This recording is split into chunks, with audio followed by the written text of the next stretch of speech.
Hello, welcome back to another Wisco Fanatics Wednesday. I'm Tyler. I'm the host of Wisco Fanatics, rolling solo today. Jake has a rescheduled game for his son for football today, so Jake will be live with Mike tomorrow. So I'm going to give my thoughts on the last week of Milwaukee Brewer games, as well as last week's Badger game against South Dakota and the upcoming Badger football game against Alabama. So just me today, but you will get Jake and Mike tomorrow, so you will still be able to hear all three of us and our thoughts going into the weekend. Welcome to another live episode of the Wisco Fanatics Show, where we discuss the Packers, Bucks, Brewers, Badgers football, and basketball from an optimistic perspective. Wisco Fanatics is brought to you by Cardboard Legacy, Wisconsin's most complete sports card shop. Buy, sell, grade, and consign all at their location in Oshkosh. Alrighty, so like I said, just me today. Jake and Mike will be live tomorrow at the same time, but I'm still going to go through the last game of the Cardinals series, the 3-game Rockies series, and the first game of the Giants series that took place in San Francisco last night. So looking at those 5 games over the last week, my power pair this week includes William Contreras, who was 6 for 17. That's a .375 batting average. He had a home run, scored 3 runs, and drove in 3 runs. For the pitcher, I went with Tobias Myers. He threw a 6-inning, 1 earned run gem with a career-high 11 strikeouts, so that was great to see. That'll be one of the games I talk about. And then my underrated performer, I went with Isaac Collins. I just wanted to give Isaac Collins a shout-out for getting a single and stealing a base in his first big league at-bat. So good for him. Very excited to see it, and obviously it's always a really exciting thing and really enjoyable thing to watch families react when guys are getting their first call-ups and getting their first big league hits and such. So, okay, jumping in, starting with Cardinals game 3 from last week.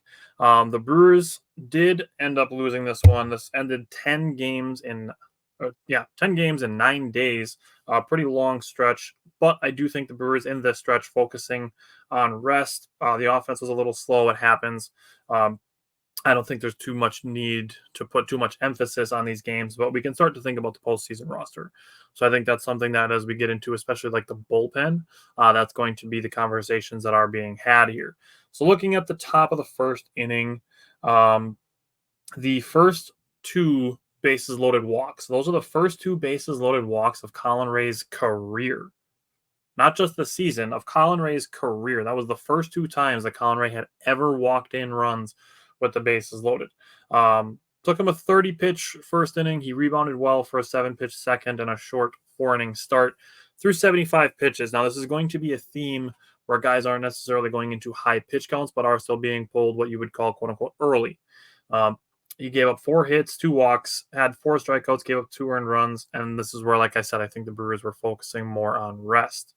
DL Hall came in to piggyback on Colin Ray, and he was stellar. He had 4 innings pitched, no hits, 2 walks, and 6 strikeouts on 68 pitches. His curveball was beautiful. His changeup was good. His fastball was good. His slider was good. Just a really, really good piggyback from DL Hall to come in relief of Colin Ray. And I think they're going to continue using him in that manner as they have to this point. Now, his fastball was up 1.7 miles an hour from his season average. His slider was up 2.3 miles an hour over his season average. His curveball was up 0.9 miles an hour, and his changeup was up 1.6 miles an hour. So DL Hall's velocity was up, which is very encouraging to see. And the spin was up on all 3 by a little bit. Not a crazy amount that his slider was up as far as break is concerned or his spin. But he located very well, very, very well in this appearance, and he was throwing hard. So very good signs for sure relating to DL Hall. Now, Eric Haas did have a 109.6 mile an hour exit velocity, 438-foot home run in this game. Honestly, my thing with Eric Haas is it's impressive how well he stays ready despite sparing playing time. So really cool to see Eric Haas have that home run in this game as well. This game was also a little bit of a struggle, as I kind of previously mentioned, for the offense. 0 for 15 with runners in scoring position it's a tough day at the office, but again, it doesn't define the team because they've had sustained success in that area during this season. So again, it happens, but it is what it is.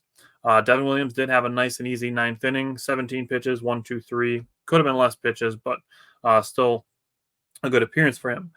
Now we get to the 10th inning, and we have extra innings again, and Yoel Payams gets a loss. Somebody has to, somebody has to be, charged with the loss for the game because of, the way Major League Baseball is. And this is just another one of those reasons where I don't put a ton of stock into wins and losses as far as starting pitchers are concerned. So the run that scored was the ghost runner. He did get 2 outs on 4 pitches, and then the Brewers intentionally walked Nolan Arenado. So I don't really think that Yoel Payams necessarily did anything wrong in his appearance, but it just, like I said, somebody has to get the loss. It is what it is. Unfortunately, this was another in a long string of games where there was inconsistent umpiring, but it's just the way it goes sometimes, and you just have to be able to adjust to it. And the Brewers just didn't have their stuff that day, so it is what it is. And again, as we near the postseason, they are starting to prioritize rest more than trying to win every single game. Not saying that they're not trying to win, but again, they're prioritizing rest to prepare for the playoffs. Going into the Rocky series, game 1, this one was really all about the pitching. The Brewers lost their second straight game 3-2 and their third loss in a row, but I will come back to that for game 2. Frankie Montas was cruising through 4 innings pitched. Only 2 base runners he allowed were a walk in the first and a walk in the fourth. He was at 60 pitches, had 7 strikeouts, had 9 strikeouts through 5 innings. He did give up a home run in the 6th with 2 on and 2 outs. That was really the only blemish that there was on the record of Frankie Montas last week against the Rockies. He had the 3 walks, which I've talked to with Jake a lot about. Jake is a stickler for walks. Looking at the 3 walks, only 1 of them scored. So, limiting the impact that those have. And he did finish with 10 strikeouts. So I think all in all, still a pretty good start from Frankie Montas, even though he did get the loss as well.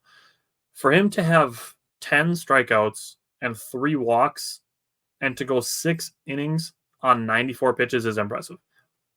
You figure that many walks and strikeouts, that's essentially 13 at-bats that are going to the end of the at-bat, whether it's balls or strikes. To keep a pitch count low in that situation is exactly what we want to see out of Freddie Peralta. We know that Freddie Peralta's pitch count runs up high because he is a strikeout pitcher, and sometimes he does draw up, the higher pitch counts because that's what he plays to, because that's what his strengths are. So seeing Frankie Montas do that, it's really like, okay, can we teach Freddie Peralta how to do that? Can we teach Freddie Peralta how to go 6 innings with 10 Ks on 94 pitches, even if he has 3 walks? So that was really, really cool to see by Frankie Montas. And honestly, like I said, if that's something we can teach Freddie Peralta, that would be a big benefit. Then we have Aaron Ashby. Fantastic again.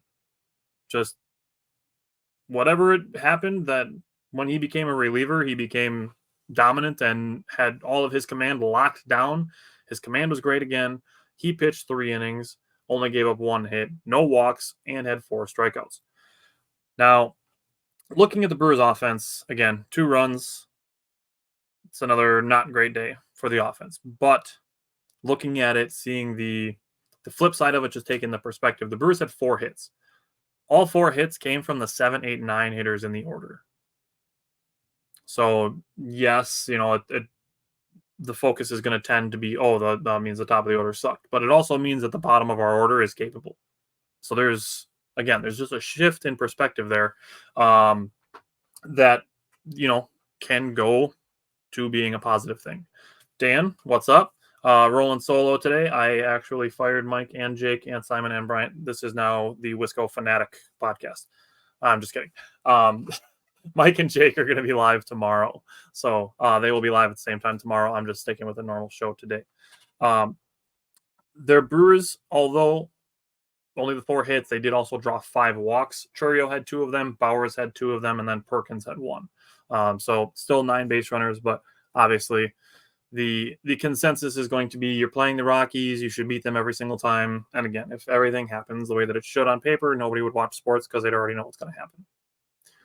Going into game 2, though, we Game 2, the Brewers did win, snapped their losing streak of 3. Still the only team in Major League Baseball to not lose 4 games in a row, which is crazy. It's really just a crazy thing to go this many games through the season and still not lose 4 games in a row. I think that is arguably the thing that legitimizes the Brewers the most because they don't let themselves go on losing streaks. That's going to be beneficial in a series. Obviously, that you lose 4 and you're done, but the Brewers being able to stop those things and then get back to winning, I think, is a big notch in their favor. Dan said it's about time you fired those guys. Hashtag deadweight. Hashtag just playing. Hashtag much love. Yeah. I've told Jake before I could host this show by myself, but I don't want to. So the offense, I'm going to give a sliver of credit to William Contreras on Willy Adames' home run. Now, in this game, the bottom of the first inning, William Contreras works an 11-pitch at-bat that ends in a ground out. So why am I giving credit to him for Willy Adames' home run? Because after that 11-pitch marathon of an at-bat, Willy Adames jumps on the first pitch that he sees and hits number 30. So I wanted to give William Contreras some credit just for getting ahead and getting through a long at-bat and then catching Black trying to get ahead of Willy Adames by throwing a strike, and Willy Adames just jumped on it immediately and gave the Brewers a 1-0 lead. Gary Sanchez followed that with back-to-back home runs. Very exciting to see that. And then also later on in the game, William Contreras then hit a home run. And I have to give credit to Jake. Jake has talked about it a lot with the Brewers playing consistently with power. Makes them very dangerous. And to his credit, obviously you can say things like that as blanket statements about anybody, but if the Brewers add that element consistently, it makes them extremely dangerous and a team that is capable of going on a deep playoff run. So that's exciting to see. Hopefully more of it continues. Looking at Tobias Myers, this was the Tobias Myers gem game, and apparently it's just the Rockies that bring out the best in Tobias Myers. And it doesn't matter if it's on the road or at home. Tobias Myers did a really good job of getting out of the first and third with nobody out in the top of the second inning. Doing a really good job. 7 strikeouts through 3 innings was crazy. He had a 63% called strike or whiff rate on his fastball. Now, this is the best rate over for players who threw 25 fastballs this season, and the 4th best since tracking began in 2006. That is the highest rate of called strikes or swinging and missing strikes on fastballs specifically. And then Tobias Myers, in games pitching the day after a loss, has pitched 13 times, 12 starts. He has a 7-2 record with a 1.84 ERA, a 183 opponent batting average, and a .88 whip. So Tobias Myers, he is the stopper. Tobias Myers is the stopper. A very good job of him as well in the starting. Career high 11 strikeouts. He had 19 whiffs, 19 swing and misses. That is insane. Awesome. All of the good things. Tobias Myers was absolutely fantastic. Any of the good words you can think to say about Tobias Myers, he deserves them for this game. His command was A1. He had his best stuff going. Again, any good words you can think to say about Tobias Myers in the second game of the Rockies series, he deserves them. Looking at the bullpen, trying Jared Koenig for 2 innings was a choice. Michael said sign Myers to an extension. Myers Leonard, that's a different spelling of Myers. I'm just messing with you, Mike. I would sign him to extension. I would sign him to the exact same extension as Aaron Ashby. Looking at Jared Koenig, this is one of those times where I don't question Pat Murphy too often, but this is one that I would question. Trying Jared Koenig for 2 innings just seemed like not the best idea. He did give up a solo home run in the 8th inning, but he hasn't pitched more than 1 inning since June 28th. And on that day, he pitched an inning and a third. He hasn't pitched 2 full innings since June 11th. So I don't know if Pat Murphy was maybe trying something, like if they're looking at trying to use fewer relievers, but seeing if they can stretch them out. Obviously they've done this with Brian Hudson the entire season. Obviously you can see that they're doing it with Joe Ross and DL Hall and Bryce Wilson. Those guys are the multi-inning relievers. I don't know if they were just trying to see if that's something they could do with Jared Koenig. So if they say get 5 innings out of a starter in the playoffs and you put 2 guys in for 2 innings each after that, if you can potentially have it so you have more players available by the day, as opposed to getting 5 innings from your starter and then using 4 pitchers to get through the next 4 innings. So I don't know if that's maybe what they were trying to go for there, but didn't love the choice to try to put Jared Koenig out there for 2 innings. Other than that, Devin Williams is so tough. He is insane. He is obviously a 2-time reliever of the year for a reason. We talk about how much we don't talk enough about how much his fastball and changeup look the same when they come out of his hand. It almost identical, like the release, the extension, like the way that he throws it. Everything is almost the exact same. And then there's like a 12-mile-an-hour difference in speed and obviously a massive difference in the break that these 2 pitches have. It has to just be a nightmare trying to guess. He has 2 pitches, but it's still hard to figure out what he's going to do and adjust to it as they're coming towards you. And you have a split second to figure out which one it is and determine a 12-mile-an-hour difference between the 2. Dennis said he hasn't missed a beat since he's been back. I mean, kind of. Like he might miss a couple beats, but he's still rolling. I think some of the beats that he's potentially missed are just maybe going back-to-back days a little bit too much, or maybe throwing a few too many pitches. But that's less on him than it is on the usage of him. I don't think it was ever a problem that anything that Devin Williams was doing. I think it's just he's put in this situation and they're giving him an opportunity. I don't think it was anything that Devin Williams did that ever made him quote unquote miss a beat. So he's been very, very good. The swing and misses that he got on his changeup, not even close. It's insane. Like I said, he's got 2 pitches.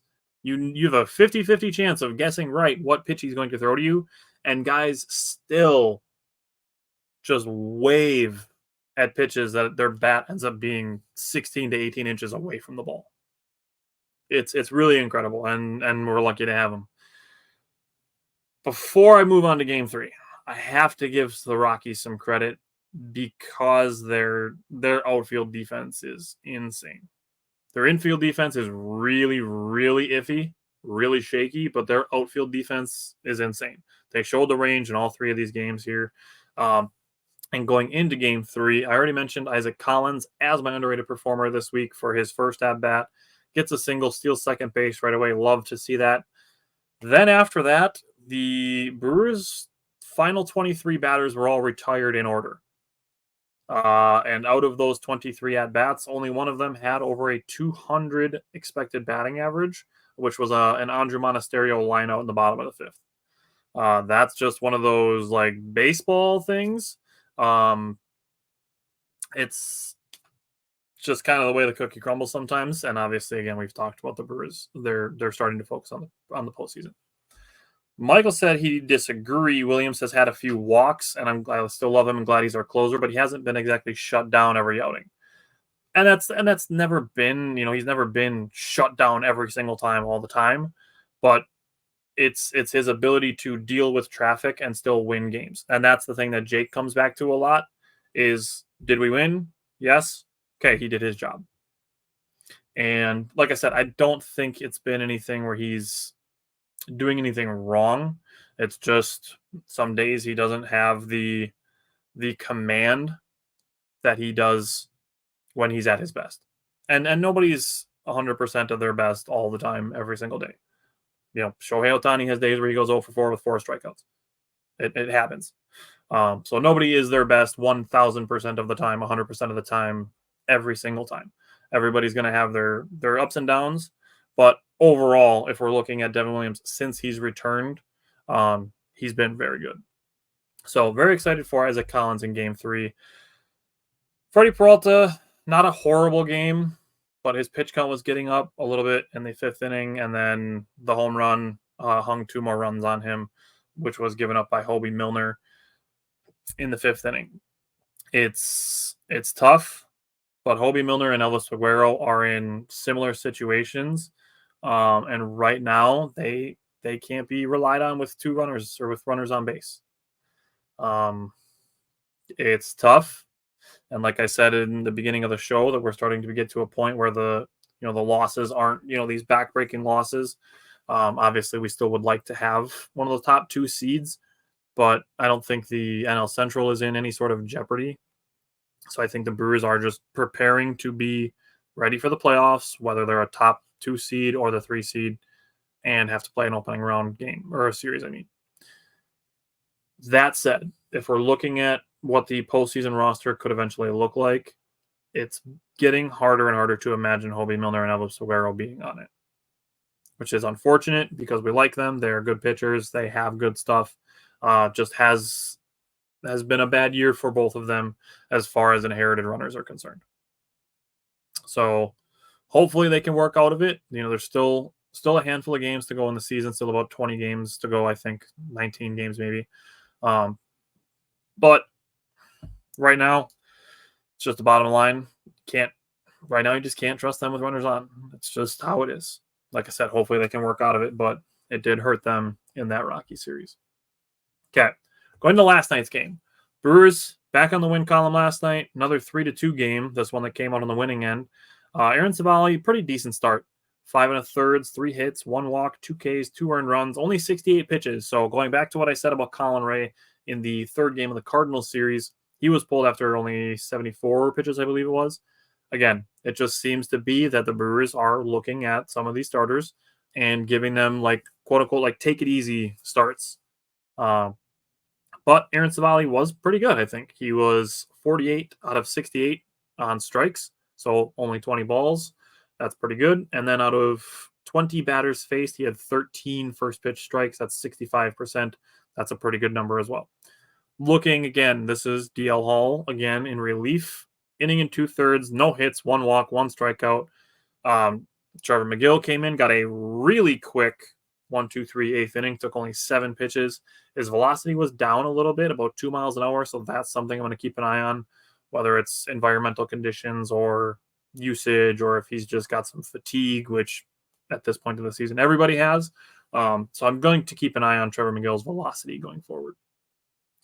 Then Devin Williams, he gave up a leadoff single in this game. It was a soft ground ball, so it wasn't like he gave up, this big booming home run or a double to the gap or anything like that. It was a soft ground ball. Willie Adames just yanked the throw a little bit as he made a spinning play on a ball that he was able to get to.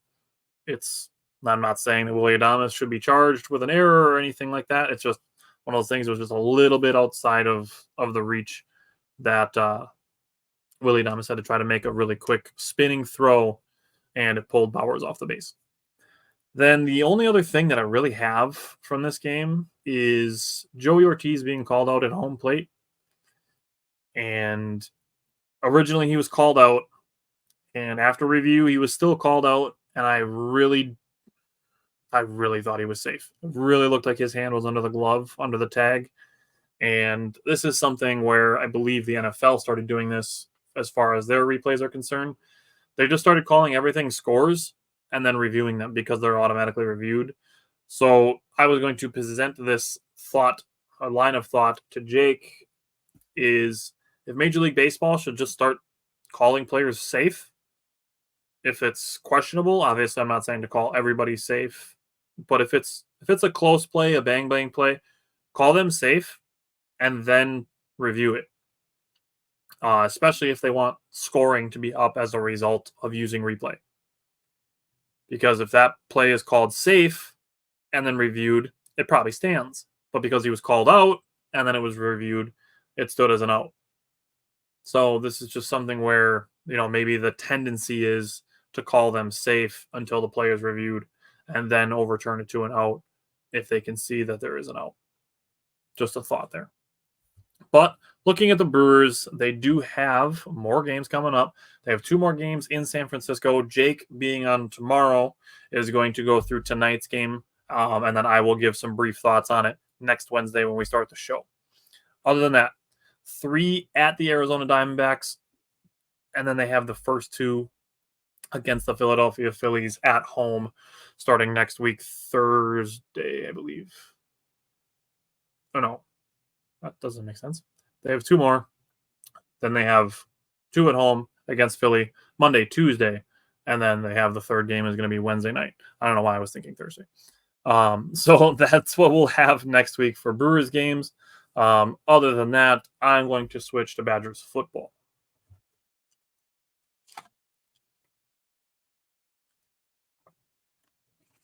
All right. So looking at Badgers football, looking at the defense, my task on defense is to look at the linebackers. Jake is covering the defensive line, and Mike covers the secondary. So today you can hear from me about the linebackers. Tomorrow, Jake and Mike will talk about the defensive line and the secondary. So today you get the middle from me, and you can get the front and the back tomorrow with Jake and Mike. But for me, looking at the linebackers against South Dakota, have to tackle better. Bottom line. The first play, Thomas and Chaney missed on what would have been like a 5 to 6 yard gain.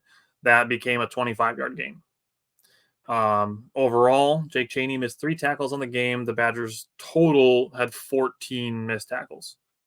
That is extremely high and just a number that really, really needs to come down. So, yeah, 14 missed tackles, got to tackle better. Next, Aaron Witt and Christian Allegro are showing some good defense against the run. So I know a lot of concern this week was about the Badgers' run defense. I think Christian Allegro and Aaron Witt have shown that they are capable of defending the run. And I'm not saying that they need to play over Jaheim Thomas or Jake Chaney, but they might be deserving of having a few more snaps come their way. Looking at Witt, Thomas, and Chaney, the 3 of them did do a really good job of recognizing a screen out of a jumbo set at one point as well. I will say I think the linebackers delivered better pressure on pass plays this week than they did in week 1.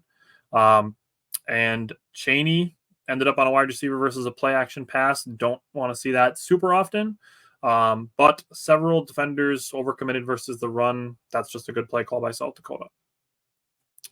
I will say a good adjustment by Tressel to go with a single high safety midway through the third quarter and put another guy in the box. That was an adjustment that I do think probably going to be used more often against Alabama.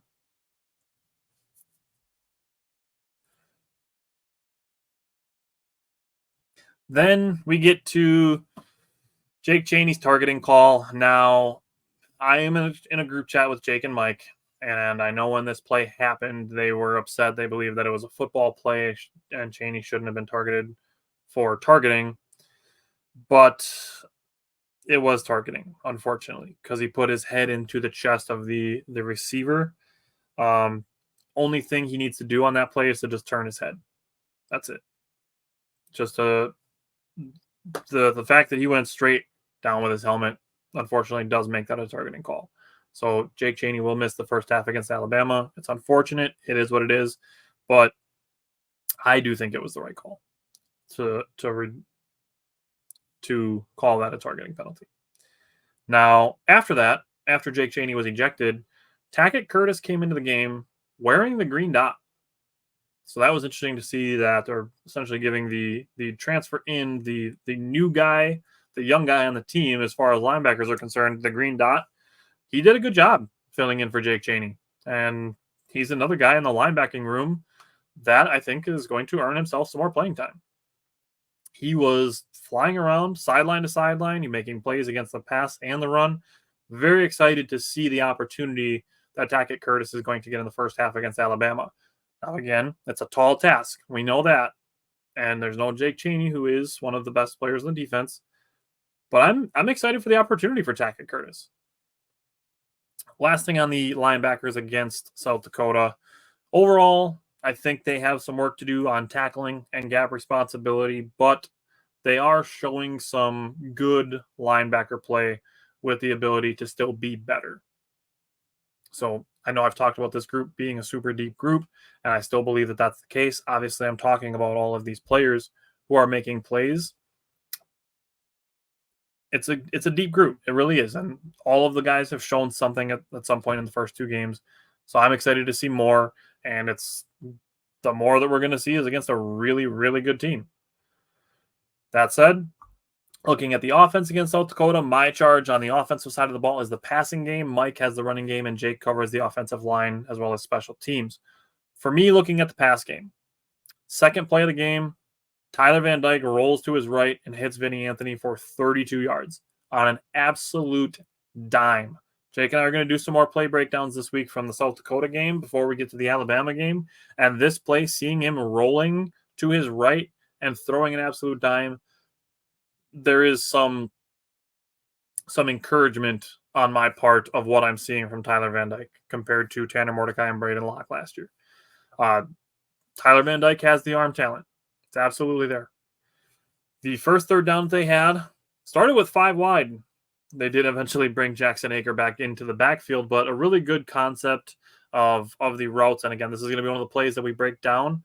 A really good concept that ended up with a 22-yard gain to Bryson Green. I'm really looking forward to breaking that play down with Jake because I love the concept that they ran on that play. Then we get to the touchdown. Beautiful touchdown to CJ Williams. And this is fantastic play design and perfect execution. This is what we are going to need if we have a chance to beat Alabama. But there's a lot of people that were complaining about Phil Longo through the first 2 weeks. This play right here tells me that he knows what he's doing. And say what you want about it being a one-play sample size, that's true. But you can see these flashes where it's like, oh, okay, like they're starting to figure it out a little bit.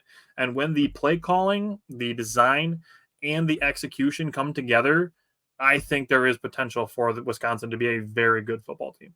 And that is where I believe that the potential exists for the Badgers to upset Alabama.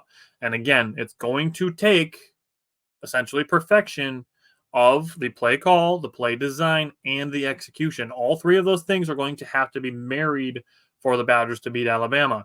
And I'm not saying that's what I'm predicting. I will get into my score predictions in a little bit. But these flashes that I'm seeing in these first 2 weeks do give me some hope that I do believe that it's possible for the Badgers to upset Alabama. Other than that, I believe Tyler Van Dyke, like I said, after the win over Western Michigan, I think he makes good RPO decisions. Not just when to pass, but also when to hand the ball off. You know, that's something where you look at RPOs and you say, sure, it's good to know when to pull the ball down and pass, but to be the quarterback and know when to let the running back have the ball, that's Tyler Van Dyke making good decisions. Also, when the offensive line is better, Tyler Van Dyke has more time to throw, and he's able to let plays develop. I think he just gets better as well. And saw multiple times where Tyler Van Dyke was able to let plays develop, and Will Pauling was able to get behind the linebackers and in front of the safeties, and that is where Will Pauling is dangerous. And again, if the Badgers are able to hold their offensive line and stymie the pass rush of Alabama to a point, and let these plays develop, again, I think there exists the ability for the Badgers to upset Alabama, again, if everything is married together, including the execution. So I will say, on the other side of the coin, Tyler Van Dyke needs a little bit of touch. There's definitely some plays in this game where there's some throws close to the line of scrimmage that Tyler Van Dyke overthrew, and not in a distance sense of the word overthrew, but just throwing rockets. So maybe Tyler Van Dyke, a little bit of work on the touch and in the strength, not distance area of overthrows. Overall, I don't really have a ton of problems with the Badgers beating South Dakota by 14. I'm not worried about how they perform against the spread. They were favored by like 15.5. They won by 14. Like, there's way too much concern, in my opinion, that the Badgers aren't doing enough. And personally, I don't know if Jake and Mike will agree with this when they talk about it tomorrow. I do think this team looks better overall than last year's team did. There's a lot of people thinking that this team doesn't look better than last year's team. And I think too many people are expecting too much of an improvement. They're expecting a night and day difference from last year to this year. And I'm looking for more marginal improvements, and I'm looking for game-to-game improvements. And that's going to lead me to the Alabama game. And again, I'm not looking for the Badgers to dominate Alabama or to simply win. I'm looking for the Badgers to be competitive. And obviously they're playing a top 5 team, so there are expectations there that Alabama's going to be favored to win by a fair amount, probably. Again, I don't care about the spreads, so I don't know what it is. That said, Big Noon Kickoff is coming to Madison this week, which is very exciting. That's a good exposure opportunity for the city of Madison and for potential recruits. There are a couple of recruits that I'm sure Mike knows the exact names of that are coming to visit Madison this weekend. So for them to be able to see Big Noon Kickoff in Madison, I think is a point in favor of Madison. Now, looking at the Badgers defense against Alabama. Yes, Alabama scored 42 points last week, but they scored 28 points in the fourth quarter last week, and 21 of those 28 points came in the final 6 minutes of the game. So they were held essentially through 54 minutes of this game to 21 points, and through 45 minutes of the game held to 14 points by USF. Mike asked, is there a theory that the Badgers have held back some things to unleash on Alabama? The theory definitely exists. Like, there's definitely people that think that the Badgers, run just simple offense to not, give away everything they have in their playbook. I think there's probably a sliver of truth to that, but I don't think it's like half the playbook or anything like that. I think if there are a couple things that they were keeping a little closer to the chest to use against Alabama, it's maybe a couple plays, not a couple pages of plays, in my opinion. But we'll see. We'll see what happens if they mix little things up. One thing that I mentioned from last week to this week that I would like to see more of is I want to see Tyler Van Dyke in more RPO situations. So I'll get to that when I get to the passing game segment on the offensive side of the ball. But looking at the defensive side of the ball, no Jake Chaney in the first half, so it is officially Tackett Curtis season, at least for the first half of this game. He definitely earned himself some more playing time with how he played in the absence of Chaney against South Dakota. And he's going to get it immediately. In the game against South Dakota last week, he had 4 run stops in limited playing time. That led the team. So Tackett Curtis, very, very excited to watch him play. Regardless of what happens on the scoreboard, I'm excited to watch Tackett Curtis play. The outside linebackers, those guys have to keep their contain on Jaden Milroe. He is a very good runner. He wants to run about 10 times a game. And he can run. However, he can be turned over. He had 13 fumbles in 2023. He has 3 already in 2024. Contain first, then attack the ball, and the same goes for their running back, Jamarian Miller. So between Tackett Curtis and Jaheim Thomas and eventually Chaney, they will need to be keyed in on Jalen Milroe. And I think that maybe Allegro gets a little bit more playing time after the first 2 games, making an impact in limited snaps. So that's what I'm looking at for the linebackers against Alabama. As far as offense goes, looking at the passing game against Alabama, I'm going to be looking at, as far as the offense is concerned, especially against South Dakota, I think playing with a lead in the second half, the Badgers did keep it basic. So to your point, Mike, of the question of are they keeping anything, I think in the second half they were kind of just running the ball, killing some clock, and I think you can add some of that in as far as time of possession is concerned when you bring in the fact that they brought in freshman running backs and also a backup left tackle. That to me just said they were kind of just trying to get the game over. Now, South Dakota did have a lot of time of possession, so that is part of it.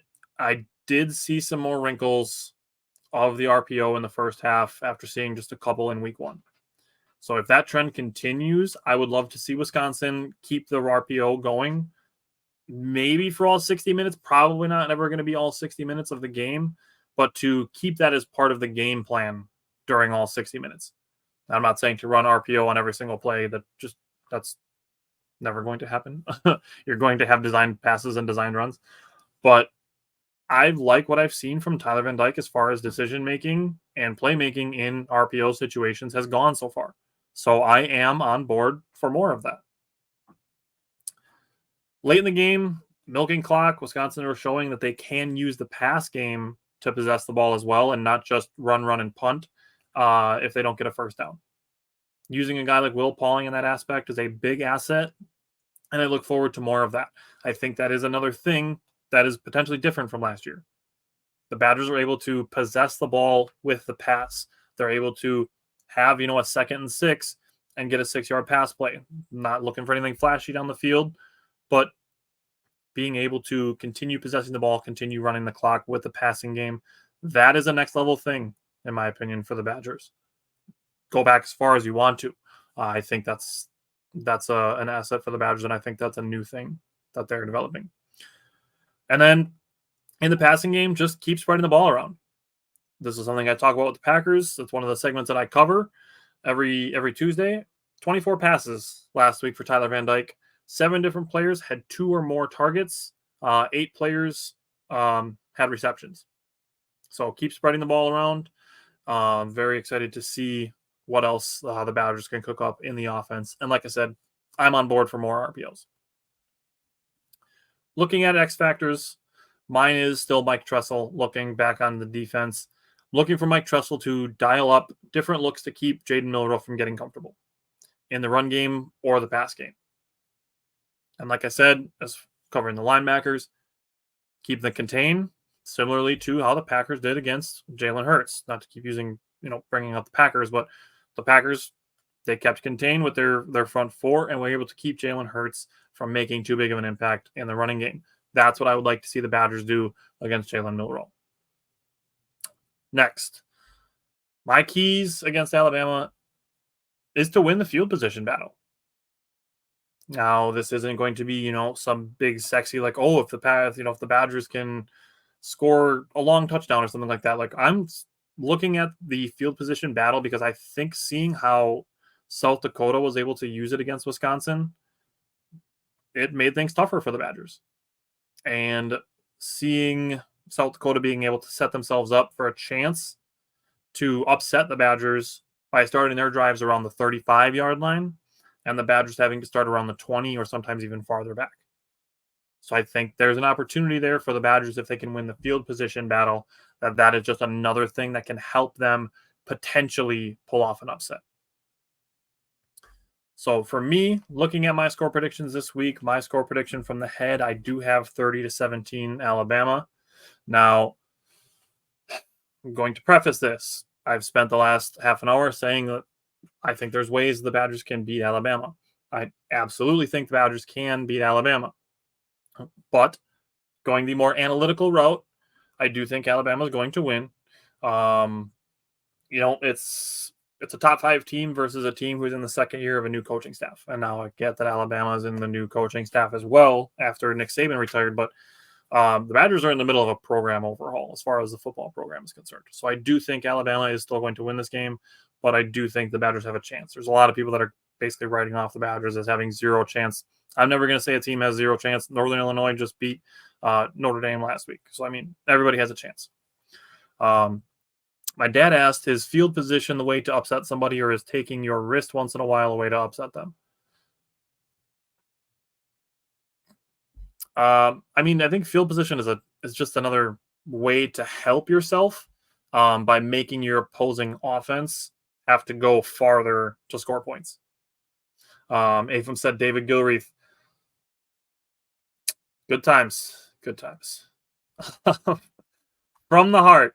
On the score predictions, I have 31-30 Wisconsin. Either way, I have Alabama scoring 30 points. My dad said submitting zingers. Yeah. That's where we're at. I do, like I said, I'm not writing off the Badgers having zero chance to beat Alabama. I think, again, they have to marry everything and they have to play essentially almost a perfect game to be able to do so. But I do think it's possible.